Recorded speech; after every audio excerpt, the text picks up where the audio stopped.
Hey everyone, welcome back.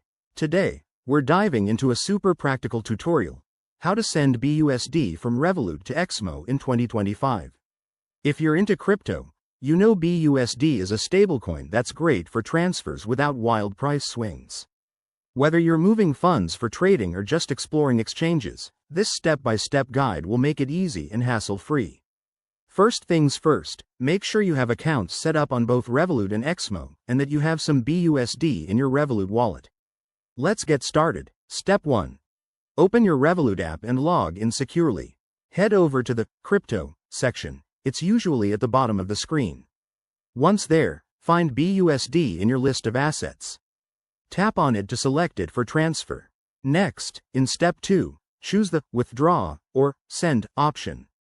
You'll need to specify the amount of BUSD you want to transfer. Remember, Revolut might charge a small fee, so check that before proceeding. Now, for Step 3, you'll have to enter the recipient's wallet address. Switch over to your Exmo app or website, log in, and go to your wallet section. Find your BUSD wallet address, double-check it's for the correct network, like BEP2 or ERC20, to avoid any errors. Moving on to Step 4. Copy that Exmo wallet address and paste it back into the Revolut withdrawal screen. Add any required details, like a memo or tag if Exmo needs it, then review everything carefully.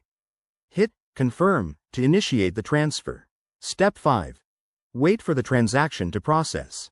This could take a few minutes to an hour, depending on network congestion in 2025, so grab a coffee while you wait. A quick tip: always verify the recipient address to prevent losses, and keep an eye on gas fees if you're using a blockchain network. Once it's done, check your Exmo balance to confirm the BUSD has arrived. There you have it. That's how you send BUSD from Revolut to Exmo in 2025. It's straightforward once you know the steps, and it opens up more trading opportunities. If you found this helpful, give it a like and subscribe for more crypto tips. Thanks for watching, and see you next time.